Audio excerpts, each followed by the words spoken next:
Hello guys, नमस्कार, जोहार, आदाब, सत श्री अकाल।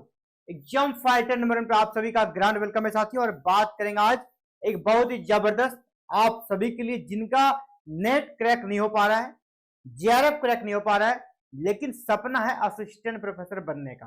तो जी हाँ, वो सपना भी साकार होगा। आप बिना नेट और जेआरएफ के भी, बिना पीएचडी के भी असिस्टेंट प्रोफेसर बन सकते हैं। और उसके लिए क्या करना होगा, आपको सेट निकालना होगा, स्टेट एलिजिबिलिटी टेस्ट, राज्य पात्रता परीक्षा। तो जी हाँ, इसका नोटिफिकेशन आ गया है। जिस प्रकार आप वेट कर रहे हैं बिहार में अपकमिंग बैट का, झारखंड में अपकमिंग जेट का, उसी प्रकार एक अदर स्टेट जो आपका कौन सा है, वेस्ट बंगाल। ठीक है, वेस्ट बंगाल से आ गया है WB सेट। जिस प्रकार झारखंड से जेट आने वाला था, बिहार से बैट अभी फिलहाल नहीं आ पाया है। तो जब भी वेस्ट बंगाल से सेट का नोटिफिकेशन आ गया है, आपको जरूर आवेदन करना चाहिए। अगर आप ये क्रैक कर लेते हैं तो बंगाल में जो भी भर्ती आएगी, वेस्ट बंगाल में असिस्टेंट प्रोफेसर की इसके बाद वैकेंसी आनी है, उस वैकेंसी में आप यहाँ फॉर्म भर सकते हैं। और इसके लिए आपको नेट का जरूरत नहीं पड़ेगा। ठीक है, इसके लिए आपको नेट का जरूरत नहीं पड़ेगा, न ही पीएचडी का जरूरत पड़ेगा। आप सीधे वहां के एग्जाम में अपियर हो सकते हैं अपकमिंग वैकेंसी में। तो चलिए देखते हैं किस किस विषय से ये आई है विज्ञप्ति। और टोटल 33 सब्जेक्ट्स के लिए है। कौन कौन सा सब्जेक्ट है A to Z हम लोग देखेंगे। और यहाँ पे सबसे पहले देखिए, ऑनलाइन आवेदन स्टार्ट हो चुका है। और ऑनलाइन आवेदन आपका 1 अगस्त से ही स्टार्ट है।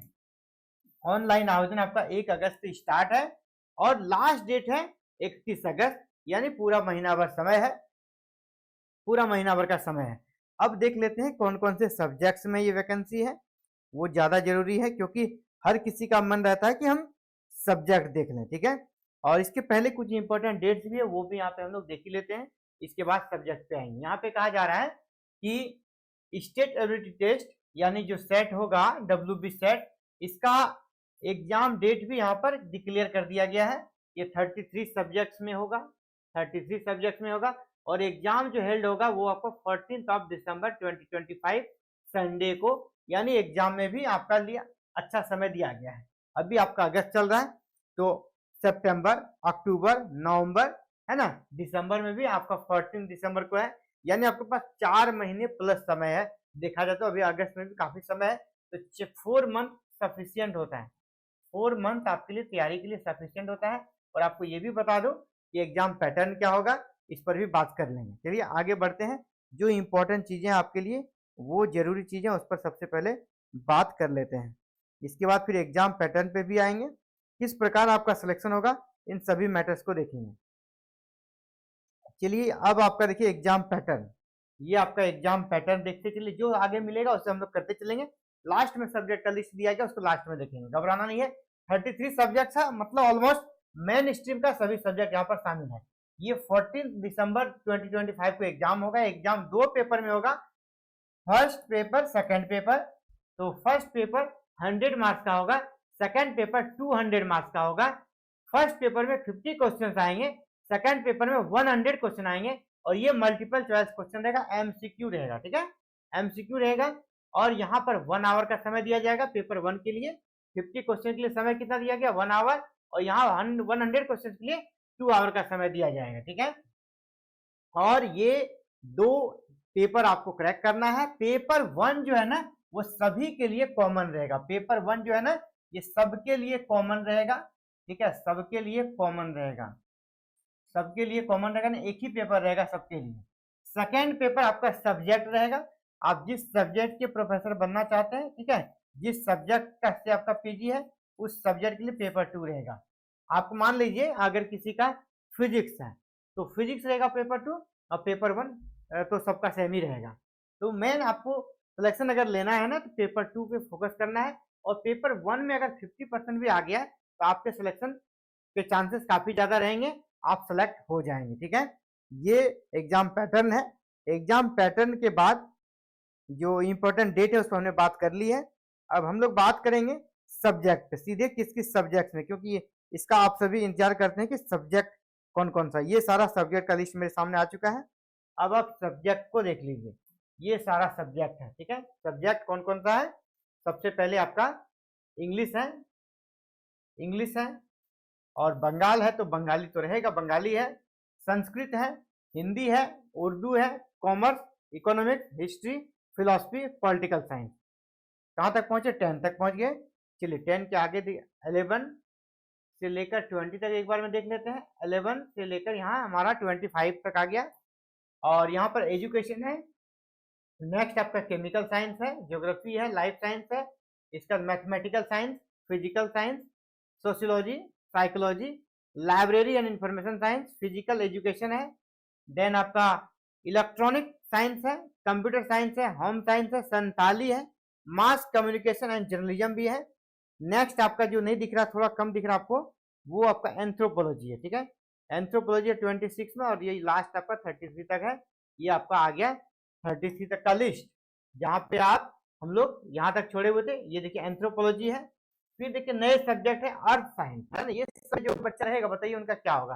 कैंडिडेट नहीं मिलने वाला, इसका एकदम सीधे सिलेक्शन हो जाएगा। जो बच्चा यहाँ से सेट कर लिया ना, उसको कोई नहीं रोक सकता है असिस्टेंट प्रोफेसर बनने से बंगाल में। तो अर्थ साइंस हो गया, म्यूजिक है, लॉ है, नेपाली है, मैनेजमेंट है, अरबिक है, और इन्वायरमेंटल साइंस है। तो ये सारा सब्जेक्ट का लिस्ट है। जो भी बच्चा इन सब्जेक्ट से पीजी किए हो, आप सभी के लिए गोल्डन अपॉर्चुनिटी है।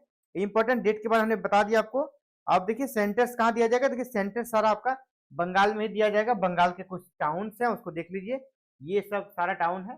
ठीक है, ये सेंटर का कोड जब ऑनलाइन करेंगे ना, इन्हीं में से कोई सेंटर जो आपका आसपास हो, आपके स्टेट के आसपास हो, उसमें आप यहाँ पे सिलेक्ट कर सकते हैं, और वहीं पर आपको ये पूरा मिल जाएगा। यहाँ पे क्या दिया गया है? Time schedule for set exam. आपका जो टाइम शेड्यूल दिया गया है आपको, सबसे पहले 14 दिसंबर को एग्जाम होगा। उसमें टाइम शेड्यूल दिया गया, कब ओमार शीट दिया जाएगा, कब आपका टेस्ट कितने बजे से स्टार्ट होगा, ये टाइम शेड्यूल तो बाद की चीज़ है। आप इसमें कोई दिक्कत नहीं है, वो आप एग्जाम सेंटर पे चले जाइएगा, सारा कुछ आपको वहाँ क्लियर होते जाएगा।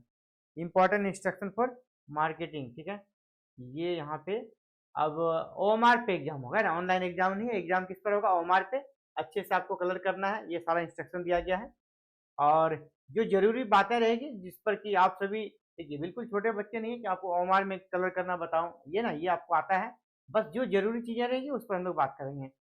और ये आप बाद बाकी चीजें समझ रहे हैं, आपको समझाने का यहाँ पे जरूरत नहीं है। तो ये पूरा फुल नोटिफिकेशन था। आई थिंक सभी चीज़ों के बारे में हमने देख ली है। ये सबसे पहले कि आपको ऑनलाइन आवेदन करना है, और आवेदन आपको कब से कब तक करना है ये भी हो गया है। और कैसे आप ऑनलाइन आवेदन करें वो थोड़ा आपको बता दें, ठीक है। वेबसाइट ये है, इसी वेबसाइट पर के माध्यम से आपको ऑनलाइन आवेदन करना है। इस वेबसाइट को ओपन करेंगे, सारा कुछ आपका लिंक मिल जाएगा। क्या है? www.wbcsconline.in, इसी पर जाइएगा और ऑनलाइन आपका आवेदन इसी के माध्यम से होगा, ठीक है। ये ऑनलाइन आवेदन करना है। लास्ट डेट कब है? लास्ट डेट यहाँ फिर से एक बार डेट को मैं दिखा दूं, इस डेट को देख लीजिए। लास्ट डेट आपका 31 अगस्त है, मिडनाइट 31 अगस्त तक आपको आवेदन करना है। तो सभी चीजें हो गई जो मुख्य बातें थी। अगर आप असिस्टेंट प्रोफेसर बनना चाहते हैं, आपका नेट क्रैक नहीं हो रहा है, तो आपको इस प्रकार की चीजों को देखना चाहिए, कैसे हम सेट क्रैक कर सकें और असिस्टेंट प्रोफेसर बन सकते हैं। ये आपके लिए अच्छा अवसर बनेगा। और इसी प्रकार साथियों, अगर आप चैनल पे नए हैं, चैनल को जरूर से सब्सक्राइब कर लीजिएगा। वीडियो पसंद आए इसे लाइक कीजिएगा, क्योंकि हायर एजुकेशन से जुड़ा हुआ इंडिया का नंबर 1 चैनल है आपका एग्जाम फाइटर नंबर 1, जहां पर हायर एजुकेशन से जुड़े हर एक छोटी और बड़ी अपडेट आपको एवरीडे प्रोवाइड कराई जाती है। और अगर आप सब्सक्राइब करके रखते हैं तो आप तक नोटिफिकेशन चला जाएगा, और आपसे एक भी वैकेंसी मिस नहीं होगा, एक भी हायर एजुकेशन से जुड़ा हुआ अपडेट आपसे मिस नहीं होगा, और आप सारे अपडेट को घर बैठे प्राप्त कर सकते हैं अपने मोबाइल फोन के माध्यम से। आप सभी का एग्जाम फाइटर नंबर 1 से जुड़ने के लिए बहुत बुरा आभार। जय हिंद, जय भारत।